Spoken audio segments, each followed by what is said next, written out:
ओम शांति 2/8/2024 महावाक्य बाबा कहते मिठे बच्चे तुम मानकर वास्तविक संस्कार अर्थात अनादि संस्कार पवित्रता अटे। तुमे माने रावणर संगदोषरे पड़ी पतित होई जाइछ।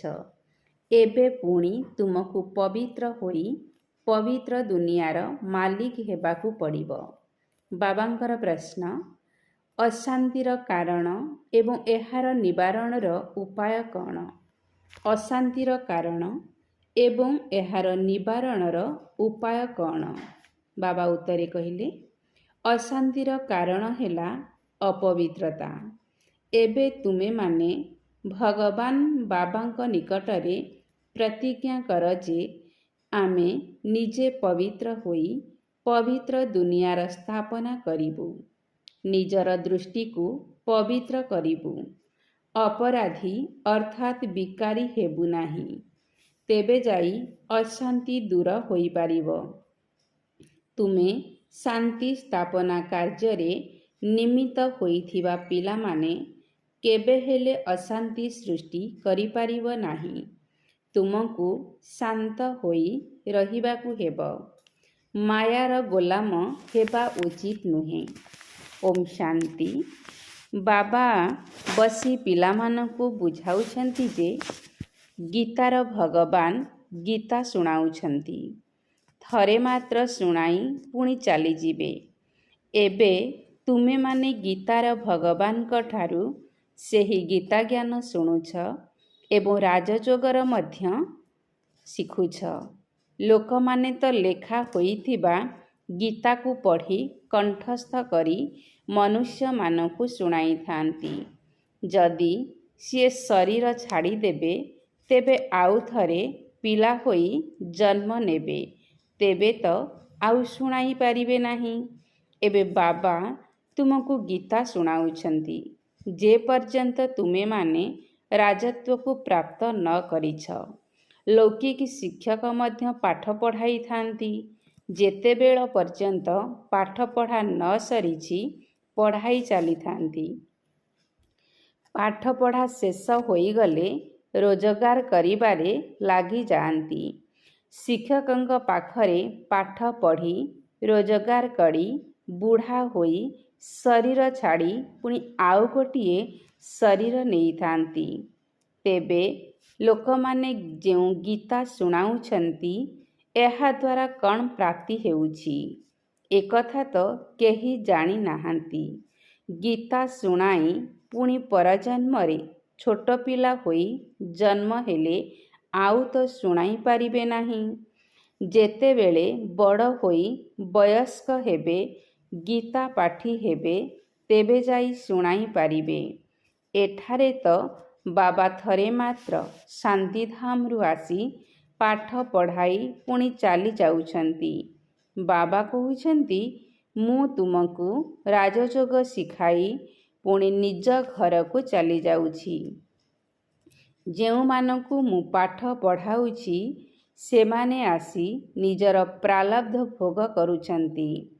निजर रोजगार करी पुरुषार्थर क्रम अनुसारे धारण करी पुणी चली जाउछंती। कुआडे नुआ दुनिया को। एही पाठ पढ़ा नुआ दुनिया पाई उद्दिष्ट। मनुष्य माने तो एकथा जानी नाहांती जे पुरुणा दुनिया विनाश होई पुणी नुआ स्थापना हेबो। तुमे माने जानिछ आमे नुआ दुनिया पाई रोजगार शिखुछु। पुणी ना एही पुरुणा दुनिया रहिबो ना पुरुणा शरीर रहिबो। आत्मा तो अविनाशी अटे। आत्मा माने पवित्र होई पुणी पवित्र दुनिया को जीवे। नुआ दुनिया थिला जेउठारे देवी देवता मानंकर राज्य थिला जाहाकु स्वर्ग बोली कहा जाउछि। नुआ दुनियार स्थापना भगवान ही करंती। सी गोटिए धर्मर स्थापना करुछंती। कौनसी देवता द्वारा कराउ नाहांती। देवता तो एठारे नाहांती। तेबे निश्चिंत भावरे कौनसी मनुष्य द्वारा ही ज्ञान देबे। ଯେଉଁମାନେ ପୁଣି ଦେବତା ହେବେ, ସେହି ଦେବତାମାନେ ପୁନର୍ଜନ୍ମ ନେଇ ନେଇ ଏବେ ବ୍ରାହ୍ମଣ ହୋଇଛନ୍ତି। ଏହି ରହସ୍ୟକୁ ତୁମେମାନେ ହିଁ ଜାଣିଛ। ଭଗବାନ ତ ନିରାକାର ଅଟନ୍ତି, ଯିଏକି ନୂଆ ଦୁନିଆର ରଚନା କରୁଛନ୍ତି। ବର୍ତ୍ତମାନ ତ ରାବଣ ରାଜ୍ୟ ଚାଲିଛି। ତୁମେମାନେ ପଚାରୁଛ, କଳିଯୁଗୀ ପତିତ ଅଟ ଅଥବା ସତ୍ୟଯୁଗୀ ପବିତ୍ର ଅଟ, କିନ୍ତୁ କିଛି ହେଲେ ବି ବୁଝି ପାରୁନାହାନ୍ତି। ଏବେ ବାବା ପିଲାମାନଙ୍କୁ କହୁଛନ୍ତି, ମୁଁ 5000 ବର୍ଷ ପୂର୍ବରୁ ମଧ୍ୟ ତୁମକୁ ବୁଝାଇଥିଲି। ମୁଁ ଆସୁଛି ତୁମକୁ ଅଧା କଳ୍ପ ସୁଖୀ କରିବା ପାଇଁ। ପୁଣି ରାବଣ ଆସି ତୁମକୁ ଦୁଃଖୀ କରିଦେଉଛି। ଏହା ସୁଖ ଦୁଃଖର ଖେଳ ଅଟେ। କଳ୍ପର ଆୟୁଷ 5000 ବର୍ଷ, ତେଣୁ ଅଧା ଅଧା କରିବାକୁ ପଡ଼ିବ ନା। ରାବଣ ରାଜ୍ୟରେ ସମସ୍ତେ ଦେହ ଅଭିମାନୀ ବିକାରୀ ହୋଇଯାଉଛନ୍ତି। ଏହି କଥାକୁ ମଧ୍ୟ ତୁମେମାନେ ଏବେ ବୁଝୁଛ। ଆଗରୁ ବୁଝୁନଥିଲ। କଳ୍ପ କଳ୍ପ ଯେଉଁମାନେ ବୁଝିଥିଲେ ସେହିମାନେ ହିଁ ବୁଝୁଛନ୍ତି। ଯେଉଁମାନେ ଦେବତା ହେବେ ନାହିଁ, ସେମାନେ ଏଠାକୁ ଆସିବେ ହିଁ ନାହିଁ। ତୁମେମାନେ ଦେବତା ଧର୍ମର ଚାରା ରୋପଣ କରୁଛ। ଯେତେବେଳେ ସେମାନେ ଆସୁରୀ ତମୋ ପ୍ରଧାନ ହୋଇଯାଉଛନ୍ତି, ସେତେବେଳେ ତାଙ୍କୁ ଆଉ ଦୈବୀ କୁଳର କୁହାଯିବ ନାହିଁ। ଯେତେବେଳେ ଏହି ବୃକ୍ଷ ନୂଆ ଥିଲା, ସେତେବେଳେ ସତ୍ତ୍ୱ ପ୍ରଧାନ ଥିଲା। ଆମେ ସେହି ବୃକ୍ଷର ପତ୍ର ସବୁ ଦେବୀ ଦେବତା ଥିଲେ, ପୁଣି ରଜୋ ତମୋରେ ଆସିଲେ। ଏବେ ପୁରୁଣା ପତିତ ଶୂଦ୍ର ହୋଇଗଲେ। ପୁରୁଣା ଦୁନିଆରେ ପୁରୁଣା ମନୁଷ୍ୟ ହିଁ ରହିବେ। ପୁରୁଣାକୁ ପୁନଃ ନୂଆ କରିବାକୁ ପଡ଼ିବ। ଏବେ ଦେବୀ ଦେବତା ଧର୍ମ ପ୍ରାୟ ଲୋପ ହୋଇଗଲାଣି। ବାବା ମଧ୍ୟ କହୁଛନ୍ତି, ଯେବେ ଯେବେ ଧର୍ମର ଗ୍ଲାନି ହୋଇଥାଏ, ତେବେ ପଚାରିବେ କେଉଁ ଧର୍ମର ଗ୍ଲାନି ହେଉଛି? ନିଶ୍ଚିନ୍ତ ଭାବରେ କହିବେ, ଆଦି ସନାତନ ଦେବୀ ଦେବତା ଧର୍ମର ଗ୍ଲାନି, ଯାହା ମୁଁ ସ୍ଥାପନ କରିଥିଲି। ସେହି ଧର୍ମ ହିଁ ପ୍ରାୟ ଲୋପ ହୋଇଯାଇଛି। ଧର୍ମ ପରିବର୍ତ୍ତେ ସବୁ ଅଧର୍ମ ହୋଇଗଲାଣି। ତେବେ ଯେତେବେଳେ ଧର୍ମରୁ ଅଧର୍ମର ବୃଦ୍ଧି ହୋଇଥାଏ, ସେତେବେଳେ ବାବା ଆସିଥାନ୍ତି।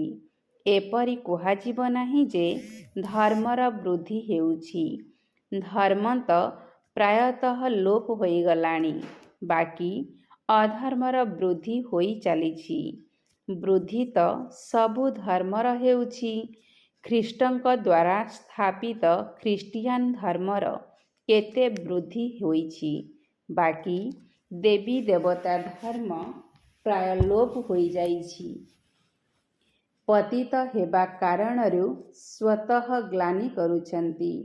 ଧର୍ମରୁ ଅଧର୍ମ କେବଳ ଗୋଟିଏ ଧର୍ମର ଅର୍ଥାତ୍ ଦେବୀ ଦେବତା ଧର୍ମର ହୋଇଥାଏ। ଆଉ ସବୁ ଧର୍ମ ତ ଠିକ୍ ଚାଲିଛି। ସମସ୍ତେ ନିଜ ନିଜର ଧର୍ମରେ ସ୍ଥାୟୀ ହୋଇ ରହିଛନ୍ତି। ଯେଉଁ ଆଦି ସନାତନ ଦେବୀ ଦେବତା ଧର୍ମ ନିର୍ବିକାରୀ ଥିଲା, ତାହା ଏବେ ବିକାରୀ ହୋଇଗଲାଣି। ବାବା କହୁଛନ୍ତି, ମୁଁ ପବିତ୍ର ଦୁନିଆ ସ୍ଥାପନ କରିଥିଲି, ପୁଣି ସମସ୍ତେ ପତିତ ଶୂଦ୍ର ହୋଇଯାଇଛନ୍ତି, ଅର୍ଥାତ୍ ଏହି ଧର୍ମର ଗ୍ଲାନି ହୋଇଯାଉଛି। ଅପବିତ୍ର ହୋଇ ନିଜର ଗ୍ଲାନି କରୁଛନ୍ତି। ବିକାରଗ୍ରସ୍ତ ହୋଇ ପତିତ ହୋଇଯାଉଛନ୍ତି, ତେଣୁ ନିଜକୁ ଦେବତା କହିପାରୁନାହାନ୍ତି। ବର୍ତ୍ତମାନ ସ୍ୱର୍ଗ ବଦଳରେ ଦୁନିଆ ନର୍କ ହୋଇଗଲାଣି। ଏଠାରେ କେହି ବି ପବିତ୍ର ନାହାନ୍ତି। ତୁମେମାନେ କେତେ ବିକାରୀ ପତିତ ହୋଇଯାଇଛ। ବାବା କହୁଛନ୍ତି, ମୁଁ ତୁମମାନଙ୍କୁ ପବିତ୍ର ଫୁଲ ସମାନ କରିଥିଲି, କିନ୍ତୁ ରାବଣ ତୁମକୁ କଣ୍ଟା କରିଦେଇଛି। ତେଣୁ ତୁମେମାନେ ପବିତ୍ରରୁ ପତିତ ହୋଇଯାଇଛ। ତେବେ ନିଜର ଧର୍ମର ଅବସ୍ଥା ଦେଖିବା ଉଚିତ। ବାବାଙ୍କୁ ଡାକୁଛନ୍ତି, ଆମର ଅବସ୍ଥା ଆସି ଦେଖ, ଆମେ କେତେ ପତିତ ହୋଇଯାଇଛୁ।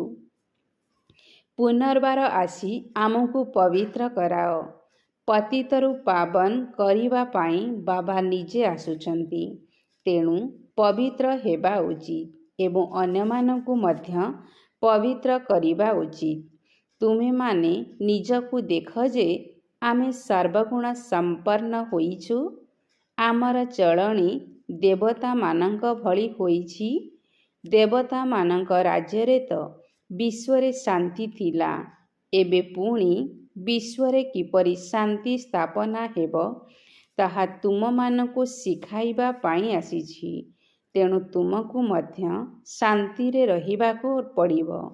ମୁଁ ତୁମକୁ ଶାନ୍ତି ହେବାର ଉପାୟ ବତାଉଛି ଯେ ମୋତେ ମନେ ପକାଅ।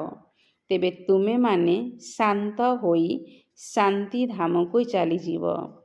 କେହି କେହି ସନ୍ତାନ ତ ଶାନ୍ତ ରହି ପୁଣି ଅନ୍ୟମାନଙ୍କୁ ମଧ୍ୟ ଶାନ୍ତିରେ ରହିବା ଶିଖାଉଛନ୍ତି। କେହି ପୁଣି ଅଶାନ୍ତି ମଧ୍ୟ କରିଦେଉଛନ୍ତି।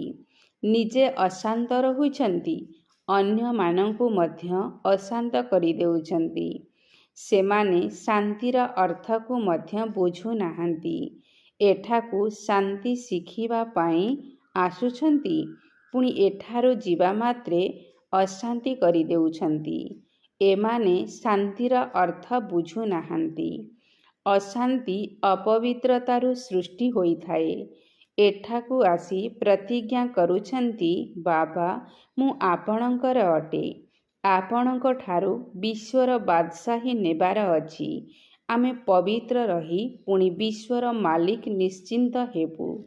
ପୁଣି ଘରକୁ ଯିବା ପରେ ମାୟାର ତୋଫାନରେ ଆସିଯାଉଛନ୍ତି। ଯୁଦ୍ଧ ହେଉଛି ନା, ତେଣୁ ଏମାନେ ପୁଣି ମାୟାର ଗୋଲାମ ହୋଇ ପତିତ ହେବା ପାଇଁ ଚାହୁଁଛନ୍ତି। ଅବଳାମାନଙ୍କ ଉପରେ ମଧ୍ୟ ସେହିମାନେ ହିଁ ଅତ୍ୟାଚାର କରୁଛନ୍ତି, ଯେଉଁମାନେ ପ୍ରତିଜ୍ଞା କରୁଛନ୍ତି କି ଆମେ ପବିତ୍ର ରହିବୁ, କିନ୍ତୁ ପୁଣି ମାୟାର ଆକ୍ରମଣ ହେବା ଦ୍ୱାରା ପ୍ରତିଜ୍ଞା ଭୁଲି ଯାଉଛନ୍ତି। ଏମାନେ ଭଗବାନଙ୍କ ପାଖରେ ପ୍ରତିଜ୍ଞା କରୁଛନ୍ତି କି ଆମେ ପବିତ୍ର ହୋଇ ପବିତ୍ର ଦୁନିଆର ସମ୍ପତ୍ତି ନେବୁ। ଆମର ଦୃଷ୍ଟିକୁ ବିକାରରୁ ମୁକ୍ତ କରି ନିର୍ବିକାରୀ ରଖିବୁ। ବିକାରଗ୍ରସ୍ତ ହେବୁ ନାହିଁ। ବିକାରୀ ଦୃଷ୍ଟି ଛାଡ଼ିଦେବୁ। ତଥାପି ବାବା କହିଲେ, ତଥାପି ବି ମାୟା ରାବଣ ପାଖରୁ ହାରିଯାଉଛନ୍ତି। ତେଣୁ ଯେଉଁମାନେ ନିର୍ବିକାରୀ ହେବା ପାଇଁ ଚାହୁଁଛନ୍ତି, ତାଙ୍କୁ ହଇରାଣ କରୁଛନ୍ତି। ସେଥିପାଇଁ କୁହାଯାଉଛି, ଅବଳାମାନଙ୍କ ଉପରେ ଅତ୍ୟାଚାର ହେଉଛି। ପୁରୁଷମାନେ ତ ବଳବାନ ହୋଇଥାନ୍ତି, ସ୍ତ୍ରୀ ନିର୍ବଳ ହୋଇଥାଏ। ଯୁଦ୍ଧ ଆଦି କରିବାକୁ ମଧ୍ୟ ପୁରୁଷମାନେ ହିଁ ଯାଇଥାନ୍ତି, କାହିଁକି ନା ଏମାନେ ବଳବାନ ଅଟନ୍ତି। ସ୍ତ୍ରୀ ନିର୍ବଳ ହୋଇଥାଏ। ସ୍ତ୍ରୀ ବହୁତ ନରମ ସ୍ୱଭାବର ହୋଇଥାନ୍ତି। ସ୍ତ୍ରୀମାନଙ୍କର କର୍ତ୍ତବ୍ୟ ହିଁ ଅଲଗା। ଏମାନେ ଘରର ଦାୟିତ୍ୱ ନିଅନ୍ତି, ସନ୍ତାନକୁ ଜନ୍ମ ଦେଇ ତା'ର ପାଳନା କରନ୍ତି। ଏକଥା ମଧ୍ୟ ବାବା ବୁଝାଉଛନ୍ତି ଯେ ସେଠାରେ ଗୋଟିଏ ସନ୍ତାନ ହେବ, କିନ୍ତୁ ବିକାରର ଅଂଶ ବି ରହିବ ନାହିଁ। ଏଠାରେ ତ ସନ୍ନ୍ୟାସୀ ମଧ୍ୟ କେବେ କେବେ କହିଦେଉଛନ୍ତି ଯେ ଗୋଟିଏ ସନ୍ତାନ ତ ନିଶ୍ଚିନ୍ତ ହେବା ଦରକାର। ବିକାରୀ ଦୃଷ୍ଟିବାଲା ଅନ୍ୟଙ୍କୁ ଠକିବା ପାଇଁ ଏହିପରି ଶିକ୍ଷା ଦେଉଛନ୍ତି। ବାବା କହୁଛନ୍ତି, ବର୍ତ୍ତମାନ ସମୟର ସନ୍ତାନ କେଉଁ କାମର? ଯେତେବେଳେ କି ବିନାଶ ସମ୍ମୁଖରେ ଉପସ୍ଥିତ, ସବୁକିଛି ସମାପ୍ତ ହୋଇଯିବ। ମୁଁ ଆସିଛି ପୁରୁଣା ଦୁନିଆର ବିନାଶ କରାଇବା ପାଇଁ। ତାହା ତ ସନ୍ନ୍ୟାସୀମାନଙ୍କର କଥା। ସେମାନେ ତ ବିନାଶର କଥା ଜାଣିନାହାନ୍ତି।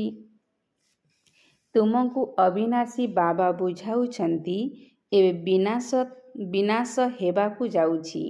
ତେଣୁ ତୁମର ପିଲାମାନେ ଉତ୍ତରାଧିକାରୀ ହୋଇପାରିବେ ନାହିଁ। ତୁମେମାନେ ଭାବୁଛ ଆମ କୁଳର ରକ୍ଷା ହେଉ, କିନ୍ତୁ ପତିତ ଦୁନିଆର କୌଣସି ଚିହ୍ନ ବର୍ଣ୍ଣ ରହିବ ନାହିଁ।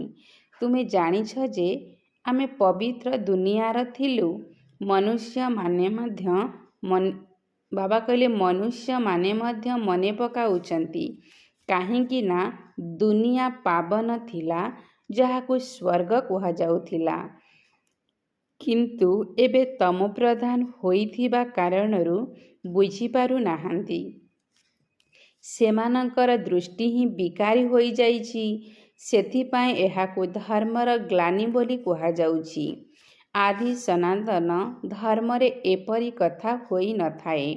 ଡାକୁଛନ୍ତି, ହେ ପତିତ ପାବନ ଆସ।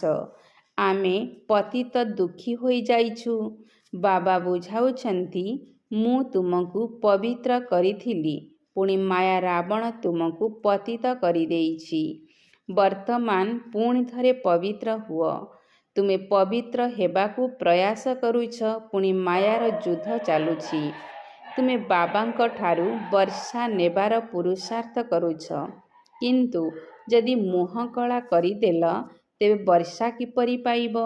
ବାବା ଆମକୁ ପବିତ୍ର କରିବା ପାଇଁ ଆସିଛନ୍ତି। ଯେଉଁ ଦେବତାମାନେ ପବିତ୍ର ଥିଲେ, ସେମାନେ ପତିତ କଳା ହୋଇଯାଇଛନ୍ତି। ଦେବତାମାନଙ୍କର ଶରୀରକୁ ହିଁ କଳା ଦେଖାଉଛନ୍ତି। ଖ୍ରୀଷ୍ଟ, ବୁଦ୍ଧ ଆଦିଙ୍କ ଚିତ୍ର କେବେ କଳା ହେବାର ଦେଖିଛ? ଦେବୀ ଦେବତାମାନଙ୍କର ଚିତ୍ର ହିଁ କଳା ତିଆରି ହୋଇଥାଏ। ଯିଏ ସମସ୍ତଙ୍କର ସଦ୍ଗତି ଦାତା ପରମ ପିତା ପରମାତ୍ମା ଅଟନ୍ତି, ଯାହାଙ୍କୁ ପରମ ପିତା ପରମାତ୍ମା ଆପଣ ଆସି ଆମକୁ ଉଦ୍ଧାର କରନ୍ତୁ ବୋଲି କହୁଛନ୍ତି, ସିଏ କ'ଣ କେବେ କଳା ହୋଇପାରିବେ? ସିଏ ତ ସଦା ସର୍ବଦା ପବିତ୍ର ଗୋରା ଅଟନ୍ତି। କୃଷ୍ଣ ପରିବର୍ତ୍ତୀ ବାବା କହିଲେ, କୃଷ୍ଣ ପରବର୍ତ୍ତୀ ଜନ୍ମରେ ଆଉ ଗୋଟିଏ ଶରୀର ନେଲେ ମଧ୍ୟ ପବିତ୍ର ଅଟନ୍ତି ନା? ଦେବତାମାନଙ୍କୁ ହିଁ ମହାନ ଆତ୍ମା ବୋଲି କୁହାଯାଉଛି। କୃଷ୍ଣ ତ ଦେବତା ଅଟନ୍ତି। ବର୍ତ୍ତମାନ କଳିଯୁଗ ଚାଲିଛି। ତେବେ କଳିଯୁଗରେ ମହାନ ଆତ୍ମା କେଉଁଠାରୁ ଆସିବେ? ଶ୍ରୀକୃଷ୍ଣ ତ ସତ୍ୟ ଯୁଗର ପ୍ରଥମ ରାଜକୁମାର ଥିଲେ। ତାଙ୍କ ପାଖରେ ଦୈବୀ ଗୁଣ ଥିଲା। ବର୍ତ୍ତମାନ ତ ଦେବତା କେହି ନାହାନ୍ତି। ଯଦିଓ ସାଧୁ ସନ୍ଥମାନେ ପବିତ୍ର ହେଉଛନ୍ତି, ତଥାପି ବିକାର ଦ୍ୱାରା ତ ପୁନର୍ଜନ୍ମ ନେଇଛନ୍ତି। ପୁଣି ସେମାନଙ୍କୁ ସନ୍ନ୍ୟାସ ଧାରଣ କରିବାକୁ ପଡ଼ୁଛି। ଦେବତାମାନେ ତ ସଦା ସର୍ବଦା ପବିତ୍ର ଅଟନ୍ତି। ବର୍ତ୍ତମାନ ଏଠାରେ ରାବଣ ରାଜ୍ୟ ଚାଲିଛି। ରାବଣର 10ଟି ମୁଣ୍ଡ ଦେଖାଉଛନ୍ତି, 5ଟି ସ୍ତ୍ରୀର, 5ଟି ପୁରୁଷର। ଏକଥା ମଧ୍ୟ ବୁଝୁଛନ୍ତି ଯେ ପ୍ରତ୍ୟେକଙ୍କ ଭିତରେ 5 ବିକାର ରହିଛି। ଦେବତାମାନେ ବିକାରୀ ଏକଥା କେହି କହିପାରିବେ ନାହିଁ। ତାହା ହେଉଛି ସୁଖଧାମ। ଯଦି ସେଠାରେ ବି ରାବଣ ଥାଆନ୍ତା, ତେବେ ଦୁଃଖଧାମ ହୋଇନଥାନ୍ତା। ମନୁଷ୍ୟମାନେ ଭାବୁଛନ୍ତି ଦେବତାମାନେ ମଧ୍ୟ ସନ୍ତାନ ଜନ୍ମ କରୁଛନ୍ତି, ତେଣୁ ସେମାନେ ମଧ୍ୟ ବିକାରୀ ନା? କିନ୍ତୁ ସେମାନଙ୍କୁ ଏକଥା ଜଣାନାହିଁ ଯେ ଗାୟନ ରହିଛି, ଦେବତାମାନେ ସମ୍ପୂର୍ଣ୍ଣ ନିର୍ବିକାରୀ ଅଟନ୍ତି। ସେଥିପାଇଁ ତାଙ୍କର ପୂଜା ହେଉଛି। ସନ୍ନ୍ୟାସୀମାନଙ୍କର ମଧ୍ୟ ମିଶନ ରହିଛି। କେବଳ ପୁରୁଷମାନଙ୍କୁ ସନ୍ନ୍ୟାସ କରାଇ ମିଶନ ବଢ଼ାଇଥାନ୍ତି। ବାବା ପୁଣି ପ୍ରବୃତ୍ତି ମାର୍ଗର ନୂଆ ମିଶନ ଗଢ଼ୁଛନ୍ତି। ସ୍ତ୍ରୀ ପୁରୁଷ ଉଭୟଙ୍କୁ ହିଁ ପବିତ୍ର କରୁଛନ୍ତି। ପୁଣି ତୁମେ ଯାଇ ଦେବତା ହେବ। ତୁମେ ଏଠାକୁ ସନ୍ନ୍ୟାସୀ ହେବା ପାଇଁ ଆସିନାହଁ। ସେମାନେ ଗୃହସ୍ଥୀଙ୍କ ନିକଟରେ ଜନ୍ମ ନେଇ ପୁଣି ସନ୍ନ୍ୟାସୀ ହେବା ପାଇଁ ବାହାରି ଯାଇଥାନ୍ତି। ପବିତ୍ରତା ତୁମର ସଂସ୍କାର ଅଟେ। ତୁମେ ତ ବିଶ୍ୱର ମାଲିକ ହେବା ପାଇଁ ଆସିଛ। ଏବେ ତୁମେ ଅପବିତ୍ର ହୋଇଯାଇଛ। ପୁଣି ତୁମକୁ ପବିତ୍ର ହେବାକୁ ପଡ଼ିବ। ବାବା ପବିତ୍ର ଗୃହସ୍ଥ ଆଶ୍ରମ ଗଢ଼ୁଛନ୍ତି। ପବିତ୍ର ଦୁନିଆକୁ ସତ୍ୟଯୁଗ, ପତିତ ଦୁନିଆକୁ କଳିଯୁଗ କୁହାଯାଇଥାଏ। ଏଠାରେ କେତେ ପାପ ଆତ୍ମାମାନେ ରହିଛନ୍ତି। ସତ୍ୟ ଯୁଗରେ ଏଭଳି ଆତ୍ମା ରହିବେ ନାହିଁ। ବାବା କହୁଛନ୍ତି, ଯେବେ ଯେବେ ଭାରତରେ ଧର୍ମର ଗ୍ଲାନି ହୋଇଥାଏ, ଅର୍ଥାତ୍ ଦେବୀ ଦେବତା ଧର୍ମାଲମ୍ବୀ ପତିତ ହୋଇଯାଆନ୍ତି, ସେତେବେଳେ ନିଜର ଗ୍ଲାନି କରାଇଥାନ୍ତି। ବାବା କହୁଛନ୍ତି, ମୁଁ ତୁମକୁ ପବିତ୍ର କରିଥିଲି, ପୁଣି ତୁମେ ପତିତ ହେଲ, ତେଣୁ ସମ୍ପୂର୍ଣ୍ଣ ଶକ୍ତିହୀନ ହୋଇଗଲ। ତୁମେମାନେ ଯେତେବେଳେ ଏହିଭଳି ପତିତ ହୋଇଯାଉଛ, ସେତେବେଳେ ପୁଣି ତୁମକୁ ପବିତ୍ର କରିବା ପାଇଁ ମୋତେ ଆସିବାକୁ ପଡ଼ୁଛି। ଏହା ଡ୍ରାମାର ଚକ୍ର ଅଟେ, ଯାହାକି ଘୂରି ଚାଲିଛି। ସ୍ୱର୍ଗକୁ ଯିବା ପାଇଁ ପୁଣି ଦୈବୀ ଗୁଣ ମଧ୍ୟ ଆବଶ୍ୟକ। ତୁମ ପାଖରେ କ୍ରୋଧ ରହିବା ଉଚିତ ନୁହେଁ। କ୍ରୋଧ ଥିଲେ ତାଙ୍କୁ ଅସୁର ବୋଲି କୁହାଯିବ। ତୁମର ଅବସ୍ଥା ବହୁତ ଶାନ୍ତ ଚିତ୍ ହେବା ଦରକାର। କ୍ରୋଧ କଲେ କୁହାଯିବ, ଏହାଙ୍କ ପାଖରେ କ୍ରୋଧର ଭୂତ ରହିଛି। ଯାହାଙ୍କ ପାଖରେ କୌଣସି ପ୍ରକାର ଭୂତ ଥିବ, ସେମାନେ ଦେବତା ହୋଇପାରିବେ ନାହିଁ, ନରରୁ ନାରାୟଣ ହୋଇପାରିବେ ନାହିଁ। ଦେବତାମାନେ ତ ନିର୍ବିକାରୀ ଅଟନ୍ତି। ଯେପରି ରାଜା ରାଣୀ, ସେହିପରି ପ୍ରଜାରେ ମଧ୍ୟ ନିର୍ବିକାରୀ ଅଟନ୍ତି। ଭଗବାନ ବାବା ହିଁ ଆସି ସମ୍ପୂର୍ଣ୍ଣ ନିର୍ବିକାରୀ କରୁଛନ୍ତି। ଆଚ୍ଛା, ମିଠେ ମିଠେ ଶିକିଲଧେ ସନ୍ତାନମାନଙ୍କ ପ୍ରତି ମାତା ପିତା ବାପ ଦାଦାଙ୍କର ମଧୁର ସ୍ନେହ ସମ୍ପନ୍ନ ଶୁଭେଚ୍ଛା ଏବଂ ସୁପ୍ରଭାତ। आत्मिक पितांकर आत्मिक संतानों को नमस्ते। हम रूहानी बच्चों की रूहानी बाप दादा को याद प्यार और गुड मॉर्निंग, नमस्ते नमस्ते नमस्ते। धारणा पाई मुख्य सारांश नंबर 1। जेहेतु बाबांक निकटरे पवित्रतार प्रतिज्ञा करिछ, तेणु निजकु मायार आक्रमण ठारू सुरक्षित रखिबाकु हेब। केबे हेले मायार गोलाम हेबा उचित नुहे, किंबा एही प्रतिज्ञा को भूलिबा उचित नुहे। काहींकि ना एबे पवित्र दुनिया को जीवाकु हेब। नंबर 2, देवता हेबा हेले बाबा कहले देवता हेबा पाई हेले निजर अवस्था को बहुत बहुत शांति चित करबाकू हेब। कौनसी भी भूत को प्रवेश हेबाकू देबा उचित नुहे। दैवी गुण धारण करिबा उचित। बाबांकर वरदान, फरिश्ता स्वरूपर स्मृति द्वारा बाबांकर छत्र छायार अनुभव करुथिबा विघ्नजित भव। फरिश्ता स्वरूपर स्मृति द्वारा बाबांकर छत्र छायार अनुभव करुथिबा विघ्नजित भव। अमृत बेलारे उठिबा मात्रके स्मृति रे आण जे मु फरिश्ता अटे। ब्रह्मा बाबा को प्रतिदिन जदि एही मन पसंदिया उपहारटी देव, तेबे प्रतिदिन अमृत बेलारे बाप दादा तुमको निजर बाहु बंधन रे बांधी देवे। तुमे अनुभव करिब जे मु बाबांकर बाहु बंधन रे अछि एवं अतीन्द्रिय सुखर झुलणारे झुलुछि। जे माने सर्वदा फरिश्ता स्वरूपर स्मृति रे रहिबे, सेमानक सम्मुखकु जदि कौनसी परिस्थिति बा विघ्न आसीब, तेबे बाबा सेमानक पाई छत्र छाया होइजिबे। तेणु बाबांकर छत्र छायार बा स्नेहर अनुभूति करिबा सहित विघ्नजित हुआ।